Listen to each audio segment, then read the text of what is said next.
magpalakas ng katawan. Be healthy as possible as you can. Kailangan na kailangan natin ng good health in order for us to succeed.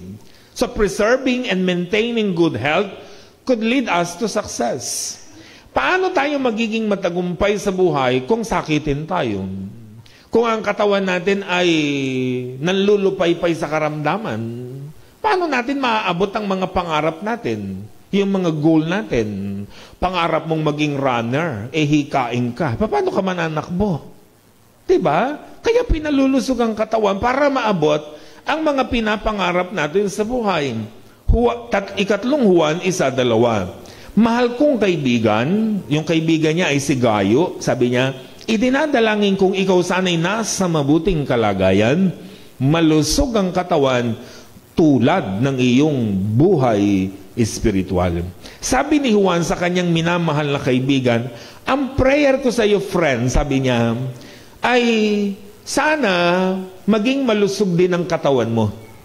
Maging healthy ka physically, gaya ng pagiging healthy ng iyong spiritual. Nakita niyo mga kapatid, ang Bible, hindi niya nine-neglect ang physical body.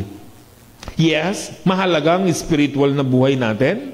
Mahalaga ang espiritu, pahalagahan niya ng mabuti at mainam. Pero sabi ni Juan, maganda nga ang spiritual mo, healthy ka nga spiritually, pero weak ka physically, magiging hindrance yan sa mga gagawin mo sa buhay. Kaya sabi ni Juan, sa kanyang minamahal na kaibigan, alam ko, balitang-balita, very healthy ang iyong espiritu. Kaya ang prayer ko sa iyo, sabi niya, sana maging ang physical body mo healthy din.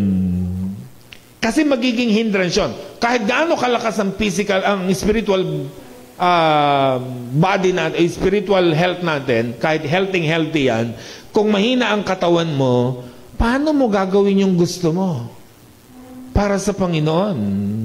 Gustong-gusto mong umaten, hindi ka makaka-attend kasi meron kang physical disabilities. Gusto mong gawin ito, pumunta roon, umaten sa ganyan, pero may physical disabilities ka, hindi mo magagawa yun. Kaya kahit gaano kalakas ang espiritu, kung mahina ang katawan, may limitasyon tayo. Diba? Ang naglilimit sa atin is our physical health. Kaya mahalaga pinalulusog. Diba? Sabi nga ng Matthew 26:41, magbantay kayo't manalangin upang huwag kayong madaig ng tukso. Take note, ang espiritu'y nakahanda, ngunit ang laman ay mahina. Iba ang context, iba ang pakahulugan, pero pwede nating gamitin yung aplikasyon. Ano yung aplikasyon? Kahit gaano kalakas ang espiritu mo, kung mahina ang katawan mo, hindi pwedeng magtagumpay ang espiritu mo. Kaya napakahalaga, pinalulusog din ang katawan. Importante yon. Hindi yan masama na pinalulusog ang katawan. Of course, mahalaga talaga ang espiritu. Yan ang priority natin. Yan ang pinaprioritize dapat natin. Pero huwag ini-neglect ang physical body. Kahit magaling ka, di ba, sa mga kabataan, magaling ka, matalino ka, di ba, grabe ang utak mo, sakitin ka, lagi kang absent. Sa tingin mo, i-honor ka ng teacher mo? Of course not. Maku-question sila kahit gaano ka kagaling. Aba, sa isang linggo, isang beses ka lang nakakapasok dahil may sakit ka. So may limitasyon. So ang ending, hindi ka magiging honor. Ganun ang point mga kapatid. Kahit gaano ka kagaling at kahusay. Kahit magaling ka mahusay kang magtrabaho, kung sakitin ka, lagi ka ring absent, tatanggalin ka rin. Ganun ang ibig sabihin. Kaya mahalagang pinalulusog ang katawan.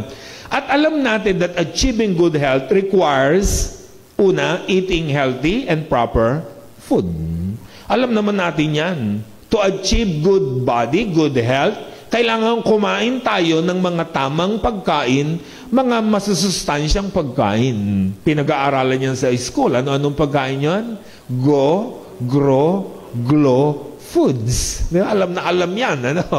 Yan ang mga kinakain natin. Dahil alam naman natin na yung mga pagkain na mga unhealthy, yan yung mga nagpapa-weak ng ating pong body. Actually, ang dami-dami nating sakit sa katawan. Alam nyo, ang pinagmulan, kinain natin. Bakit biglang may na-high blood? O, kumain kasi siya kanina ng lechon. Diba? Ba't biglang tumaas ang diabetes mo? Kumain ka ng matamis, cake, ice cream. Ganun lang naman yon. Kaya tayo nagkakasakit dahil sa kinakain natin, sa pinapasok natin sa katawan. Pero kung ang kinakain natin is healthy and proper food, magiging healthy ang body natin.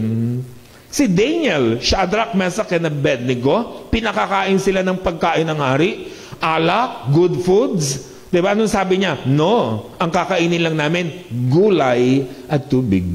Healthy foods. Sabi niya, after 10 days, pagparisin niyo po kami. After 10 days, nakita, malusog na malusog si Daniel. Yung mga kabila, yung mga kumain ng pagkain ng hari, laging may hangover. Laging merong na high blood. Laging merong mga nirarayuma. Kasi mga unhealthy ang kanilang kinakain. Kaya mahalaga yung mga kapatid. Regular exercise is very important para tayo po ay lumusog ang katawan. So galaw-galaw.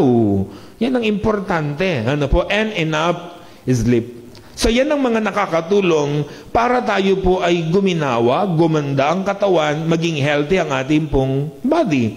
Kaya hindi inaabuso ang katawan. Dahil malaki ang bayad sa pag-abuso ng katawan. Ano mang papasukin mo sa katawan mo, ano mang ilagay mo dyan, ano mang hit-hitin mo, inumin mo, kainin mo, magsasuffer ang body mo. Diba? Ang pagkain naman, masarap lang habang ginunguya mo. Pag ipinasok mo na sa katawan mo, yun na ang kalbaryo. Diba? Yun na ang kasunod, yung kalbaryo niya. Dahil idadigest yan, ilalagay sa katawan mo, patataasin lahat ng meron ka sa katawan. So ang ending, magkakasakit tayo. Ganun ang ibig sabihin niya, mga kapatid. Kasi nga, mahalang bayad ng pag-abuso sa katawan. Tingnan mo katabi mo, mukhang nagbabayad na ba siya? Di ba? May bayad, mukhang nagbabayad na, marami nang masakit dyan. At kung hindi pa siya nagbabayad, sabihin mo sa kanya, magbabayad ka rin. Binabayaran lahat yan. Yung paghit-hit ng sigarilyo, may bayad dyan. Tama? Pwedeng habang hinihit-hit mo ngayon, lumipas ang 20 taon, hindi ka pa nagbabayad, magantay ka lang, babayaran mo yan. Maniwala ka, walang nanigarilyo na hindi nahirapan ng baga. Tama? Binabayaran yan. Kaya pagdating ng pagtanda nila, hirap na hirap. Sasabihin pa sa Diyos, ano po itong nangyayari sa akin? Ba't ako nagkakaganito? Baka batukan ka pa ng Diyos. Diba? Ikaw ang humit-hit ng lahat ng nikotina. Diba? Ganun ang ibig sabihin. Yung ang pag-inom ng alak, may bayad? May bayad yun.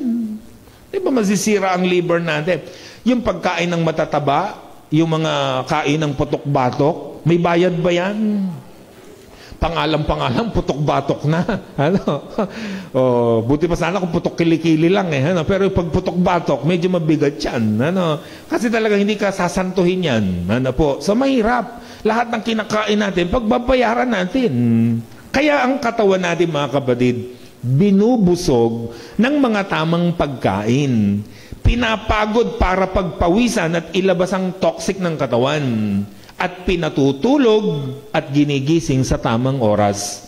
Dahil kapag may good health ka, malusog ang katawan mo, malaki ang tsansa nating magtagumpay sa buhay.